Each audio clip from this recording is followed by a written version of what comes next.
In the past few weeks, I've had the opportunity to share my story with a professional footballer, an active British gymnast, and a university student. Each of those conversations focused on a different piece of the puzzle that makes up a professional sportsman's career. In this episode, I'm going to focus on some of the key topics we touched on in those conversations.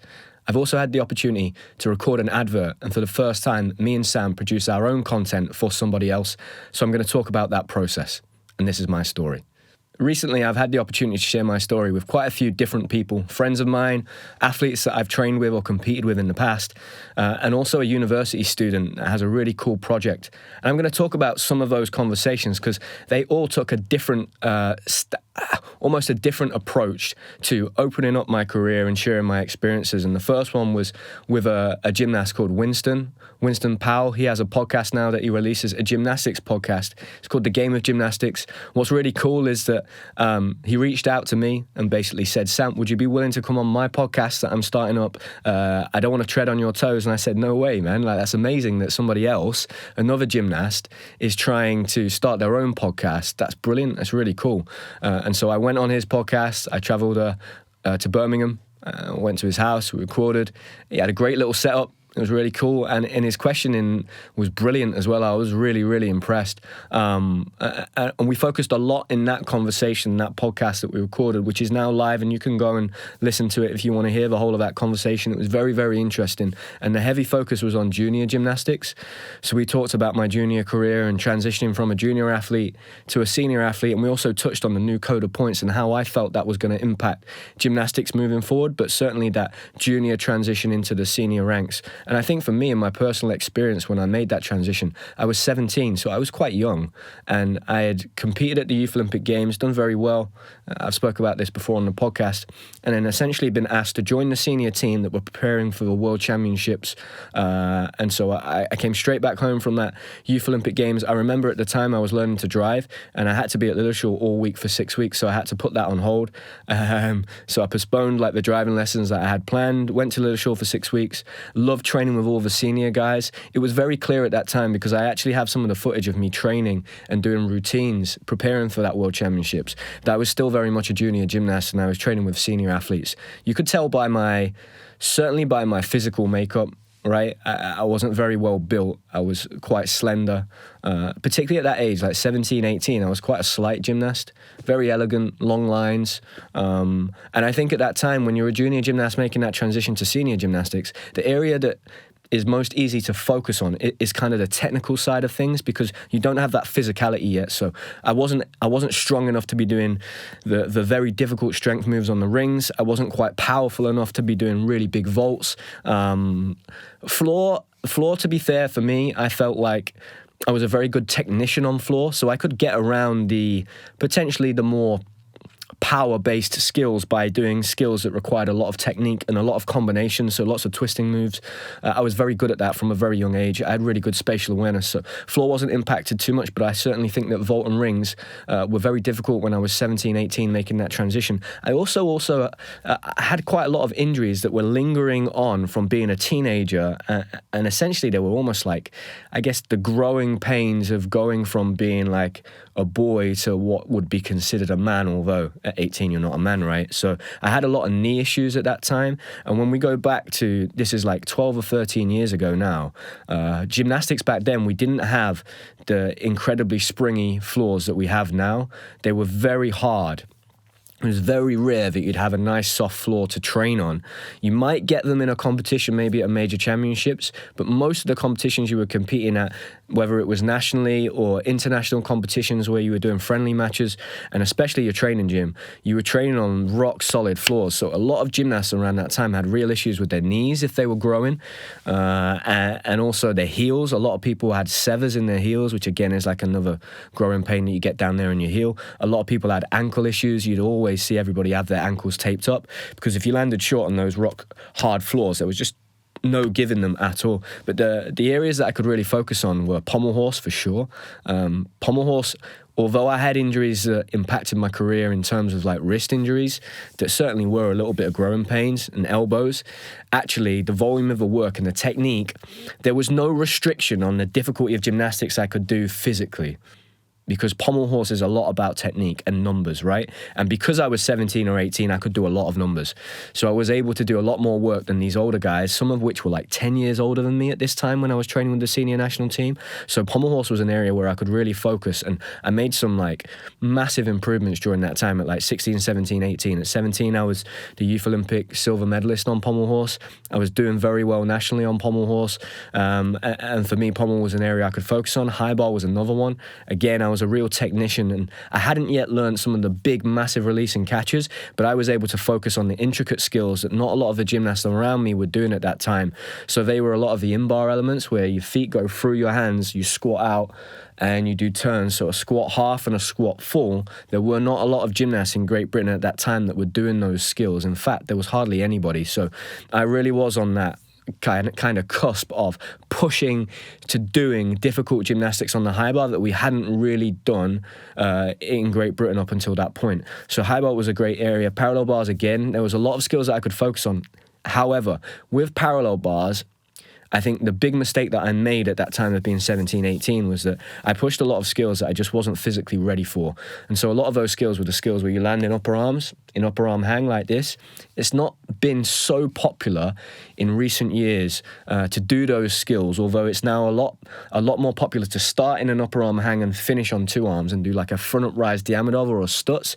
They're very popular at the moment, but to actually catch in upper arms, recently in the last couple of Olympic cycles, they've been heavily deducted those skills. So people have kind of steered away from them, and they've done more technical skills, done a lot more underbar work. They're now doing a lot more upper bar work just on two hands rather than being on upper arms. But it seems like maybe the code is swinging back that way a little bit from what I understand, and those skills are being upgraded somewhat, and the deductions you get for catching are being reduced. All that's going to mean is that people are going to steer themselves back into that family of skills again of landing in upper arms. And for me at 17, physically I just wasn't developed enough in my chest to be able to handle those skills. So I remember doing a competition in Japan at the Japan Cup and essentially having 5 skills that either started in upper arm or finished in upper arm. And what happened was that I ended up with a stress fracture, a stress injury in my collarbone, which was incredibly painful, and I've spoke about on the podcast before. But so that's a good example, I think, of the areas that I was able to focus on. So in terms of the technique stuff, and that would be my advice for those young gymnasts that are transitioning from junior to senior, don't necessarily push those big physical, those skills that demand real physicality, so rings, vault, sometimes floor, upper arm skills on parallel bars. Lots of those skills are not allowed for juniors for a reason. It's because you're not physically developed enough. So don't focus on those areas. Really focus on the technical things, the things that aren't going to have a massive impact on your body. So there are a lot of technical aspects to floor, and I would certainly recommend spending a lot of time on fast track and trampoline as to not overload your joints when you're growing, especially. You can definitely do a lot of parallel bars, particularly underbar and upper bar. Stay away from upper arm too much. You can do those skills, and some of those skills are okay, but you have to make sure that you're physically prepared for them. So don't one day out of the blue just start doing front rise Diamondovs. You have to physically get yourself ready. You have to do that physical preparation, right? And in high bar, again, focusing on those technique things. If you can't move the bar a lot because maybe you're a light gymnast, then focus on the technique skills. And I think the other thing that we spoke about with Winston on his podcast, which is a great little talking point, was about the new code and how that we're going from 10 skills in gymnastics down to 8, and how I felt that might impact the sport, and what that was going to do in terms of the transition that junior athletes are maybe having to the senior ranks. And I feel like the generation that were probably between the age of 18 in 2018 up until kind of 2022, those guys, I think they found it quite difficult to transition from junior gymnastics into senior gymnastics because they had only ever been used to doing 8 skills, whereas the 2 generations before, even 3 generations before, including mine, we had all done 10 skills, and then the rules changed, were reduced to 8. So it was much easier for us to go from doing 10 skills as a junior straight to 10 skills as a senior, and that meant that I think a lot of us transitioned into competing into senior gymnastics in the top teams very, very quickly. Now, we might have also benefited from the fact that there wasn't quite as much depth at that time, and by the time we got to kind of 2016, when I look at the 2016 Rio Olympic Games, there were so many top level gymnasts competing for those places, it was incredible. That was certainly the period of time for me that in Great Britain we had the most depth. I think we could have sent 2 teams to the Olympic Games that would have easily made the team final, and we probably could have sent a 3rd team that would have had a good shot at getting in the top 10. So that just tells you how much depth we had. So that also means it would probably around that time be more difficult for juniors to break into that senior team. But I certainly think that I benefited from the fact that as a kid I trained at 10 skills, which is a big difference when you drop down to 8 as a junior. Then you've got to go back up to 10. That's really hard. So the fact that in the rules now, senior gymnasts and junior gymnasts are all just going to do 8, I think what you're going to see is, I think you're going to start to see a lot of 17, 18-year-olds who are good enough and can make that transition into senior gymnastics quite quickly again. So it's really interesting that we're almost steering back that way. And I think that's an important thing. We're at a brand new Olympic cycle in gymnastics, and the rules, and there are a lot of big rule changes this time around, really do impact the direction in which the gymnasts go and the coaches kind of steer those athletes in. And I think that's going to be one of the impacts. It's going to be interesting to see what happens in terms of longevity. If we are now going to have gymnasts that are breaking into the senior teams at 17, 18, and they're kind of like wonder kids with incredible talent, which I don't think we've had so much of in the men's side, certainly in Great Britain for a long time. If we are going to see that again, and we're going to see 18-year-olds competing at the World Championships, Olympic Games, although we've obviously had Luke and Harry that have done very well recently, but I think for Luke and Harry, in terms of physically the demand on them, they've not necessarily competed on all 6 at those major events, so that's maybe helped them gradually break into the senior team and also look after them physically. I'd have to have conversations with them to see how they've handled that period of transition into senior ranks, but it's going to be interesting to see if there's a push, or the fact that gymnastics is coming down to 8 skills is bringing everybody closer together, because that's exactly what I think it's going to do. I think you're going to see people cramming more difficulty into those 8 moves, but I think the fact that there are 8 moves and there's fewer opportunities to get a big advantage in terms of the difficulty on everybody else, scores are going to be closer, and it's going to be easier for juniors to compete with the seniors. I think if we are going to see 18-year-olds competing at the major events more consistently, then what's that going to do to the length of their careers? Because if they start competing at the highest level under the highest pressure at 18, are we then going to see those gymnasts still competing into their late 20s, or is that age maybe going to come back down again a little bit, which is a really interesting talking point, because I think you would argue that the age of the average male gymnast competing at the high level is maybe going up somewhat. Certainly specialists are able to continue to compete at a highest level close to their 30s. We had James Hall on recently, close to his 30s, competing at the highest level on 6 events. He's had a long, successful career. If that's going up, will it come back down again? That'll be a really interesting thing to see how that kind of progresses over time and over this cycle, and maybe the ages of the athletes we see competing in LA in 2028 and how they correlate to the ages of the athletes we've seen competing in Paris this year at the Olympic Games. So really interesting conversation with Winston. His podcast, The Game of Gymnastics, like I said, is out now. From what I understand, you're going to be able to find that on most platforms. So certainly go and check him out on Instagram, because I think if you head to his Instagram account, you'll definitely be able to find him. But I had a great chat with Winston. And again, after that conversation, he's asked me a little bit more advice on how do you get guests onto the podcast, which is quite interesting. These are all the things that me and Sam have had to learn over the past nearly 2 years. I think we're on episode 91, so we're getting on for 2 years now, and these were the things that I had to deal with. But I think the best piece of advice I could give anybody out there that is wanting to start a podcast is consistency over a long period of time. I think that's most important, because you need that time to really practice. We even spoke about this before we went live this morning. Even doing the intro is a good way to practice. I talked about the pace. Like, I quite often when I'm doing the intro and it's maybe the first words that have come out of my mouth, certainly at that volume level in the morning, it kind of shocks me a little bit and I start too fast and I have to slow it down and pace myself. So I think certainly consistency, but use that first period of time as just practice. It's the best place to practice, because nobody's expecting you to be perfect for an hour and a half. Maybe if you're doing a short form interview, or, you've got to do a 30-second clip or a 60-second clip, or like the advert that I spoke about, it has to be spot on and perfect, right? But this doesn't have to be that. So it's a great place to practice. And the best piece of advice I could give somebody would be that consistency, and just take your time and make sure that what you're doing is authentic, is kind of true to yourself. Don't try to play to the audience or have the conversations that you think other people want to listen to. There's an element of that, but if you focus on what you're interested in, I think that really works. It's really interesting that I don't know whether Winston knew this, but he is a senior gymnast that is kind of just made the transition from junior. So he's about 18, 19, right? And so the conversation that we had was very much a conversation about gymnastics around that age. Whether he knew he was doing that, I think that probably come from the fact that he was interested in my experiences that I had when I was his age, and that came out in a conversation. We had a really interesting conversation. So I think that they would be my biggest piece of advice for anybody that's doing a podcast is, making sure that you keep that consistency. I think in terms of content as well, don't promise too much to the audience, because that's hard. If you overpromise, you're better to underpromise and overdeliver than the other way around. And I think I've learned that even this year, right? We still do that at times.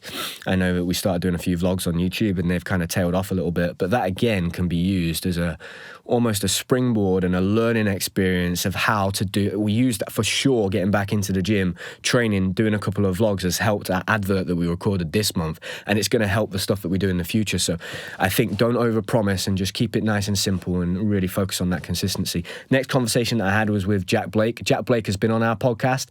He's a footballer that I played with as a kid at Notts County. He then went on to play for Forest, and he's now playing over in America professionally for the soccer team in Indiana. And I went on his podcast that he's hosting for the Indy 11 football team. It's called In the Loop. You can get that podcast as well on Spotify, Apple, and on YouTube. You can watch it. Really interesting conversation. I'm really glad Jack did that, because he was great when we had him on our podcast. I thought he spoke very, very well. He was obviously a very bright guy, and he had a really interesting story, and I felt that he sat in a really unique place of being somebody that is a British guy that has gone through the whole academy system and the professional system in the UK, and then gone over to America and made a success of that over there. So we had a really interesting conversation, and he started the conversation with a headline from a newspaper article from 2020 that read, "I was ashamed of my Olympic medal," and he kind of hit me with that straight away. And this conversation was very much focused on kind of a mental health aspect of sport. So it was really, really interesting. But he delved a lot into like my childhood, what it was like training, the actual hours that I was training, what that really was like, because it was very intense. And it's quite funny when somebody asks you about the hours you were training when you were a kid. When you say it out loud, it sounds ridiculous. It actually sounds crazy. I'm like, I was training nearly 40 hours a week. It just sounds like I've made that up, and I really hadn't. Certainly 6 hours a day, 6 days a week, which is 36 hours a week of training. But the reality is most of that time I was training an extra half an hour every night with Sergey on my own, staying after everybody else had gone home. So, amazing to think back then. You certainly wouldn't be able to do that now. There are rules in place to say that you're not allowed to be taken out of school to do that kind of amount of training, that volume of training. So things have certainly changed, but a very unique experience. And Jack wanted to focus a little bit on that headline. And I hadn't really sat and thought about it, to be honest, for a long time. And he asked me some incredibly, incredibly good questions. I was really impressed. So I don't think that podcast is out now, but when it is out, follow Jack, follow the Indy 11 Instagram page, and I will be sharing it on my Instagram page as well, so you'll be able to find it. And what I'll probably do is leave a link to that in the description on YouTube, certainly here, and I'll share it on my Instagram story as well, so you can find it, because it was a really cool conversation. But he focused on that, and I said to him, at that time in 2020, and it was a period of time where I was massively struggling with my mental health, and I was in the thick of it for sure. That's how I felt. That's genuinely how I felt. For a long time I was really ashamed of that, but that's not how I feel right now. And I certainly try to focus on the positives and almost kind of look at my career from a bird's eye view rather than being in it and being very emotional. And I hope that came across in the conversation that I had with Jack. And I spoke about how now, look, my Olympic medal is something that I'm incredibly proud of. You know, to go into schools and to share that and just to see the kids' faces light up, that inspiration, like it's just incredible. It's certainly the most worthwhile thing I do is going into schools, delivering gymnastics events and sharing my story in assemblies.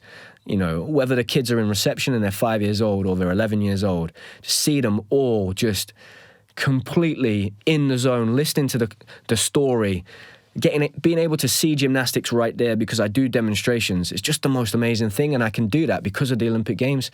That experience and that achievement has given me that opportunity to now have a career going into schools, but also to give back. And you know, it's such an incredible thing, and I'm so proud of that Olympic achievement. I'm so proud of the kid at 19 that was able to get back on the high bar, not give up.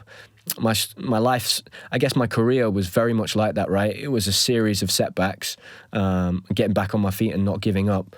And so for me, that was incredibly, incredibly inspiring. You know, recently I had a situation where in my last competition, so the British Championships, where I won my gold medal, something that I'm really, really proud of and has a lot of personal significance.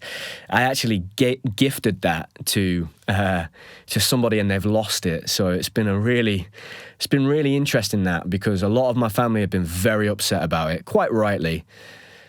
And for me, it's actually upset me quite a bit as well. And, you know, I often talk about medals just gather dust, but I think because I had all of my family there, it was such a big moment in my career and it meant so much to me. And I share that story at the end of my assemblies and I show the video.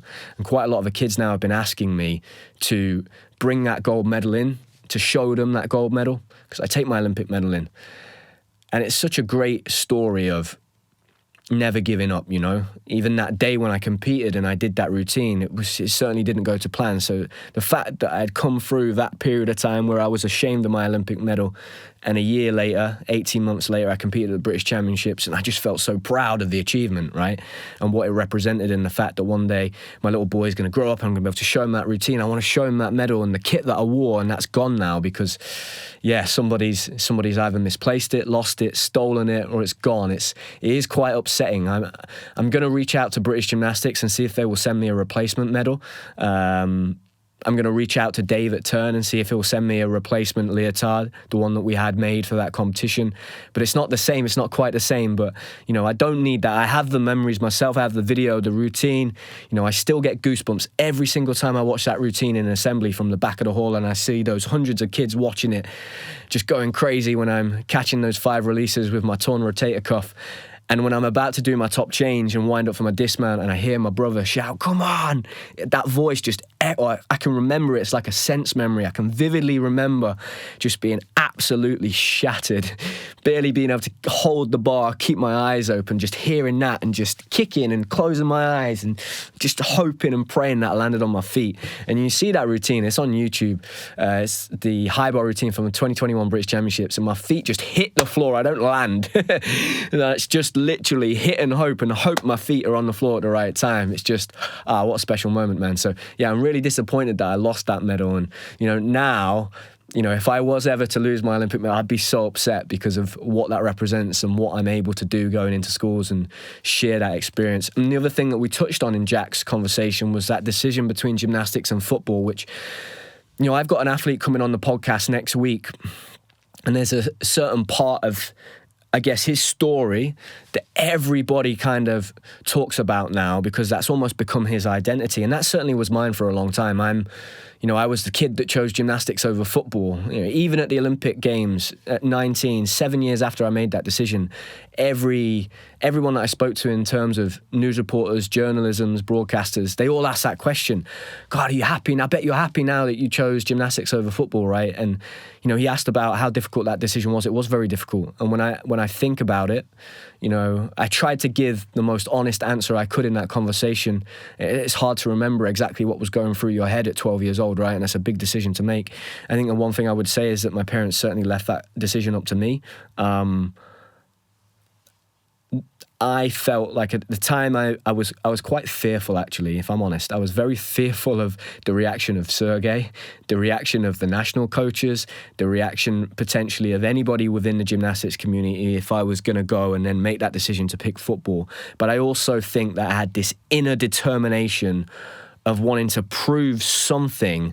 I don't know whether it was to other people or myself at that point, but I felt like gymnastics was this thing that it was just the way that I chose to express myself and really made sense to me at that point. It really suited me. And knowing that I had childhood ADHD, right, and obsessive compulsive personality disorder, that makes so much sense that I wanted to be in a sport like gymnastics where you're trying to be perfect and it's all about repetition. So I think it was the perfect sport for me. We matched up.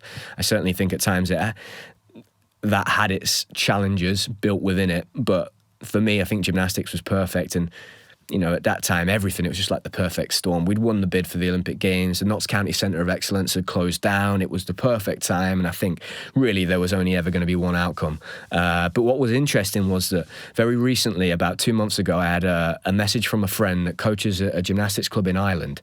And they basically said, Sam, we've got a gymnast here who's doing really, really well. They're on their Irish national team. And they now have the opportunity to go and train at the national centre alongside your old coach, Sergey, once a week. However, he's also a very talented football player. He's playing for the biggest academy in Ireland, and he has Man City who are scouting him at the moment. And the parents don't know what to do because it's becoming unmanageable. And I was like, wow, I'm a perfect guy for this. So I spoke to the parents and I rang the boy's dad and his mom, and we had a good conversation. And I tried to be really honest. You know, I felt like I'm sure there was part of potentially the gymnastics side that were maybe hoping I'd steer him to gymnastics, and football maybe the same. But I think that probably wasn't the case, because the fact that the coach had reached out to me in the first place and asked me to have that conversation with the parents speaks volumes about the way that maybe they're approaching coaching their gymnastics in their club. So yeah, that was really cool that they did that. And it was great to have that conversation. And I just said, look, this is my honest perspective of what I can remember of being 12 years old, but that's very hard. And I talked about all of it. I told them about the fear. I told them about the pressure. I told them about me personally feeling that, you know, if I picked football, it felt to me like I was almost picking the easy route, because football never felt like hard work to me. I always was smiling. I had a big smile on my face. I loved it. I could have played football for 10 hours a day and never got tired. Gymnastics was a completely different animal. Gymnastics was pressure, stress, intensity. It was, and so for me, those two things, and having that conversation with those parents, they were very, very grateful. They were incredible people. The fact that they had reached out to me and were really trying to make the best decision for their child was the most important thing. And I just said to them, look, the fact that you're doing this and reaching out to me, like, there is no right or wrong answer in this situation. All you need to do is be their mum and dad. But obviously, if you get to the point where you feel like balancing schoolwork, gymnastics and football is detrimentally impacting the others, especially schoolwork, that's probably, I said, you'll be able to tell. I think my parents could tell that I was at the breaking point. Like, this couldn't keep going indefinitely. Like, training nearly 40 hours a week in gymnastics, training for 3 or 4 hours of football, and having a match day on a Sunday, on top of school every day, it's just not sustainable. So I said, you'll know when the time comes. You'll be able to tell. He'll let you know, and he might not let you know with words, but you'll be able to tell. You'll see it on him. He'll be exhausted. He'll be stressed. And yeah, it'd be interesting, because I think they were thinking that maybe in the new year they were going to make that decision. And hopefully the advice that I gave them helped. But it's really interesting to go back over that with Jack now as a 31-year-old man. And now that I'm a father and I have a child, and maybe one day I could face some of the similar obstacles and challenges and difficult conversations and decisions that I faced myself with my son. So that was really great. And all the best to Jack. I know that his team, Indy 11, are doing very, very well. I think they're in the playoffs. He seems to be scoring every single week, so amazing. So I'm following his progress, and he's sending me a football shirt, so I'm definitely going to wear that on the podcast or in the gym. So thank you to Jack. And then the next one was a girl called Beth, who her brother is a gymnast that, again, is going to be appearing on the podcast. And she's got a university project where she's an interior designer, or at least studying to be one. And she wanted to design a space for retired gymnasts to be able to use and transition into life after retirement, which was really, really cool. So that focus was very much on my experience of retiring from gymnastics and how difficult I found that process, the things I felt that would have helped me. And it was really, straight away I was like, please, if you ever get the opportunity to actually put this into action, call me. I'll be there, because, that would have massively helped me in so many areas. And now that I've been retired for 3 years and I'm, certainly not a gymnast anymore, and my income comes from the work that I do and the gymnastics coaching, the school events, the podcast, all of that. I think looking back, the things that I really would have benefited from was some financial advice, advice on how I go about getting a mortgage. It would have been great to know the fact that any of the funding that I'd got in my career, now that I'm retired and I don't have a wage coming in every month, that isn't going to help me get a mortgage. I had no idea about that. So that would have been super helpful to know little things like that.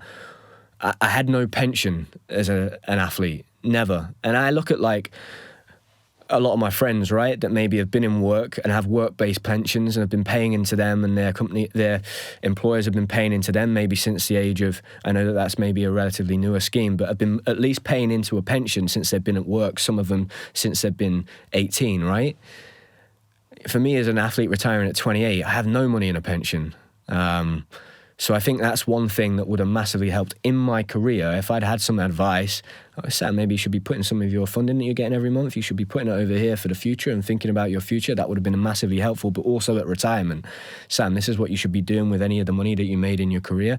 That would have been massive. So I think some financial advice, because I also think that we probably all need that. I don't think it's just athletes. I think in general, we're not taught that in school at all, and it would be massively helpful for everybody to be taught more about money and how it works and finances, because it plays such a huge role in our lives. But I certainly think as a retired athlete, you hear those stories of professional footballers going broke very quickly.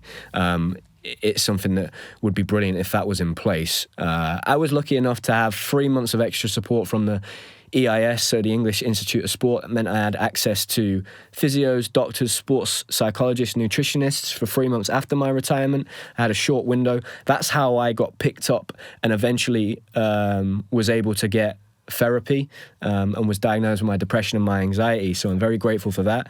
I think on retirement, one thing that's come up recently, I spoke on the podcast about having my medical records, and a lady came up to me at the gym at Knott's. I went there and she said, Sam, just to let you know, I work in the medical profession, as does my husband, and we've both listened to the podcast, and you can definitely request that medical information off the EIS. It's yours. So you can get it put on a hard drive. It can't be shared between both parties, but you could get that put on a hard drive and then take it to the hospital. That would have been amazing, because, now that I've retired, there's been a few instances where I've ended up in hospital with my neck again and my shoulder, and nobody has that background information of my past history and my medical records, which would be really, really valuable, because when you're doing sports, there's so many injuries, right? And I imagine as a doctor or a clinician, when you're trying to make a decision, you need as much context as possible. So I think upon retirement, you should definitely have like a physical health check, a mental health check. You should almost be signed off. And if there's something not quite right in that period of that 3 months, it shouldn't be necessarily up to you to reach out. There should be, okay, this athlete is being taken off the GB, set up the GB team. Let's do a physical and mental health check. And then if we need to support him in these next 3 months while he has that access, we can go to him and help him and support him. Because the reality is, at that point when you've been taken off a national team, if you've been on that team as well since you've been a child, and for me, I'd been on that team since I was 8 years old, 9 years old, and I came off at 26. So it's such a vulnerable time, man. There's a lot of embarrassment, shame and guilt, and you're not going to reach out for help because you're not going to be in that mindset. So that would be super valuable. And when I think about that space that she set up, I said it'd be amazing to have, almost like retired athletes that have been through that transition process and maybe at different points in that journey. So maybe an athlete that have been retired for a year, then maybe 3 or 4 years, and then maybe 5 or 6, and then maybe 10, and see what they're doing with their life. And actually, I think, I finished school at the age of 14. I don't know whether you still get kind of like careers advice at school. Sam might be able to tell me, maybe he can give me a nod. But when I was 14 and I quit school, I didn't have that careers advice. But I think as a retired athlete, when you've not been in the working world and society, operate in society normally, not as a professional athlete, because it's certainly not a normal thing to do, for such a long time, it's almost like you've been institutionalized, especially with your structure in your day and stuff. So I think it'd be really good to almost get like a careers advice conversation after you retire, so you can sit down and really work out, what skills do I have? What am I interested in? And also for somebody that's been maybe retired for 3, 5, 10 years, they'll have a really good idea how some of the skills you've learned in your career can transfer into everyday life and maybe working life after sport, but you might not understand that at that time. I think that'd be really valuable. You know, if somebody had sat down with me and said, okay, Sam, you're a great communicator. You're able to talk on camera, which is brilliant.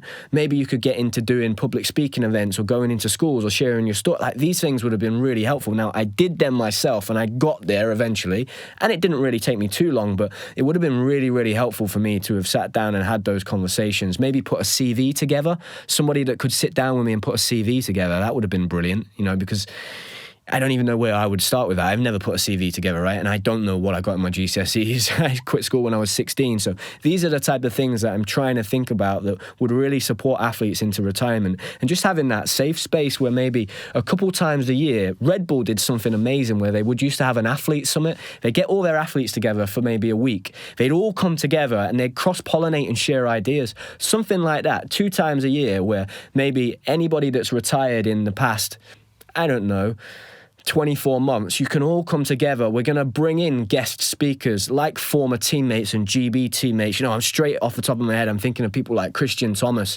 maybe myself. Come in, talk to the other athletes that have just retired. Or maybe you don't have to be retired yet, but you're thinking about retirement, which is a difficult topic, right? Because you don't really want to let on that you're going to retire to the people that are funding you. But I think that would be really, really helpful. To certainly have somebody there that's got a background in finance, maybe an accountant that can have a chat with you, and you could just, it'd just be a really cool thing. I'd heard that at Liverpool Football Club, if you've ever played at Liverpool Football Club in their academy, at any point, you have access for the rest of your life to financial advice, careers advice. You can go in there and you can do essentially like CPD work where you're training with, you can do coaching, all sorts of stuff, which is just an amazing thing. I've never heard of anybody else doing that. And yeah, that pains me to say because I'm a Manchester United fan, but what an amazing initiative. If there was something like that for gymnastics, it'd be brilliant. So it was really, really cool to have that conversation with Beth and think about actually what was my experience like with retirement. I think I did a good job of preparing for it before it happened. I almost had a false retirement in COVID after my mental health issues. And so I could almost, which I certainly didn't, I didn't navigate that very well. And I really struggled around that time and didn't have any structure. And then I was lucky that I then carried on for another 18 months. And then when it came around the second time, I dealt with that in a much healthier way. And I really navigated that process pretty well, I think, and got straight into work pretty quickly. And at the time I was already working with my dad. I had other aspects. So I wasn't just this one-dimensional gymnast. And I think that's an important conversation right now because there will be some gymnasts that have taken part in this Olympic cycle that are maybe close to retirement, thinking about retirement, or retirement might happen for them in the next 6, 12, 18 months. So yeah, that would be my advice. And that's what I would look to do on that project that Beth was focusing on, is maybe have a space a couple times a year, maybe January and in the summer, we could get all these people together and we could just cross-pollinate, share ideas and help each other. One thing that's been really positive with the podcast is that because I've been having lots of old teammates come on, I've noticed that some of those teammates are starting to communicate with each other and we're starting to work together a little bit more, which is an amazing thing because we have such shared experiences, you know. We all went through these incredible experiences together. And it's quite hard for other people to understand them because they weren't there with us.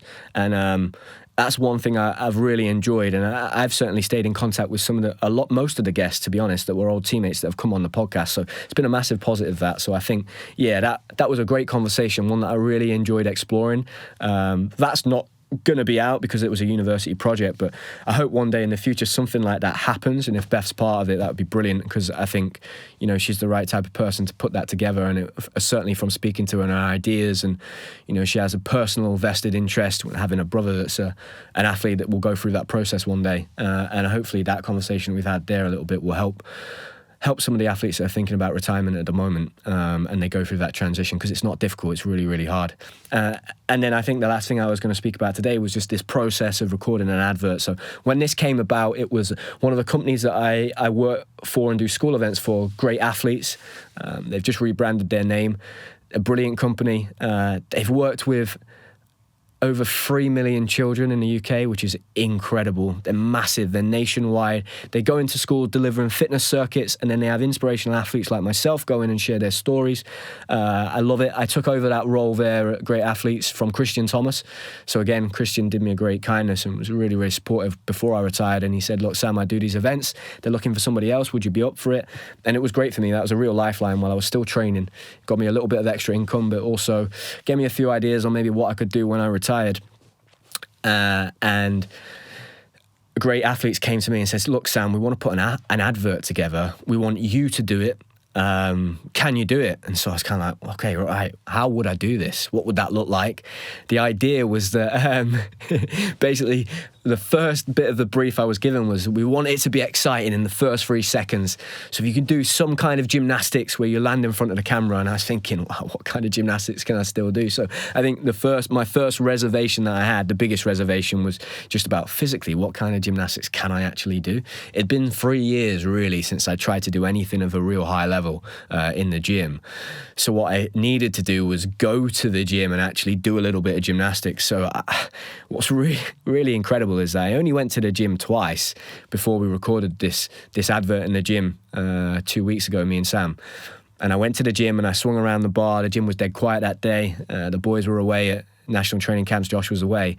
And so I jumped on the bar. I've also got a brand new pair of guards for my hands by Yuri at Gymnastic Planet, who's been helping us out. He supports the podcast, and he's designed a made-to-measure pair of handguards. I sent him my old handguards, Sergei's handguards, and he's made me a pair, which are really cool, and they're actually brilliant. It's a prototype, so we're trying to get it right, but potentially we could be in a position where people will be able to go and buy that style handguards, which would be really, really cool, because, at the moment, there are very few people left that know how to make those handguards. It's a very cool, different shape, and it's brilliant for high bar. It gives you great grip, especially when you're doing the inverted skills. The new code has brought those skills back, so there's going to be a lot of people doing that. If you're like me, maybe not so flexible in your wrists or your shoulders, those handguards really help with that, and they just look cool. They look very classic. So I went on the bar, tried the new handguards out, but also trained in my old handguards, see what I could do. Just had a few goes. I'm going to be honest, body didn't feel too great afterwards, a bit of a sore shoulder, and I didn't do much gymnastics at all. Week later, I went back in, did a little bit more, and straight away got 2 blisters on both of my hands. And I thought, oh, wow, I'm not sure about this. But what I did do was do some timings of my actions, and they weren't too bad. It felt okay. Kind of asked some of the other lads in the gym, what did that look like? And they said, well, it doesn't look like your normal Kovac, because I wanted to do some good gymnastics. So once I had felt that, okay, maybe I'm going to have a good shot at this, I still really didn't know until we turned up to the gym what level of gymnastics I'd be able to do and the quality of it. But I sat down, had a conversation with the man leading this project at Great Athletes, and we came up with a brief, a script. I got a good idea of what he wanted to get out of this.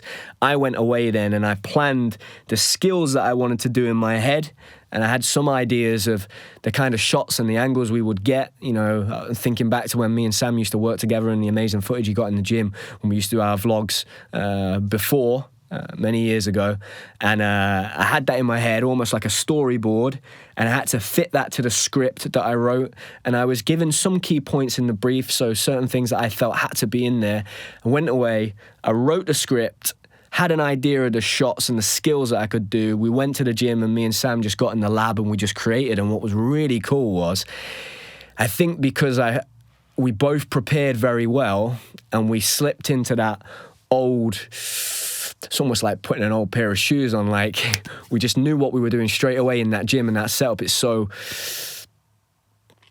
It almost just feels like almost home in a way of creating content. That place feels like home at that gym in Nottingham. And we went there and we just knocked it out of the park straight away. And the amazing thing was, I've had this theory for a long time.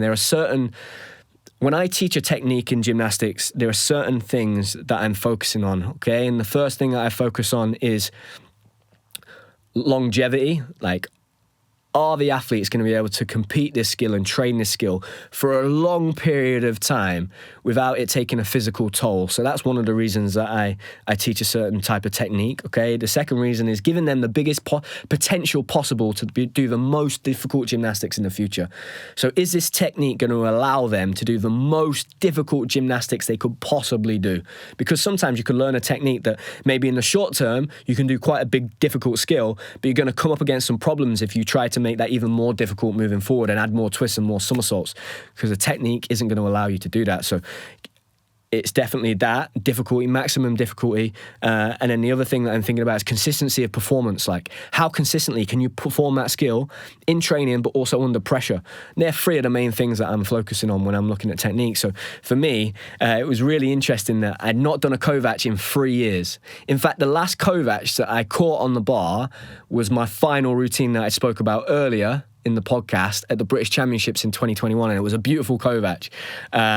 And so my theory was, right, can I get the timing right on my action to first attempt catch the bar? I'm going to test my theory out, because I've helped a lot of the guys at Knots with their Kovac this year, and I've said, look, your job is to put yourself in the right place in the air to catch the bar 9 times out of 10. Then whether you catch it or not, it's up to you, but you've got to put yourself in the right place to catch it. And so it's all about that timing and the action and making sure that it feels right and you're letting go of the bar just at the right time. And the amazing thing was that we got in, I warmed up, I did 2 goes on the pad, and then went for it by myself, and we caught it in one take, and it was a beautiful Kovac. And so when that advert is out, you'll be able to see it. We're going to make a video about kind of like the training behind the scenes for it and how we filmed it and how we shot it, because I think that'll be really, really cool. But it was just amazing for me personally to know that I could do that level of gymnastics, because it was high level gymnastics, but it was also, the work that I did was quality as well. It was good work. I also did a dismount. I did double straight. Double straight looks beautiful off the high bar.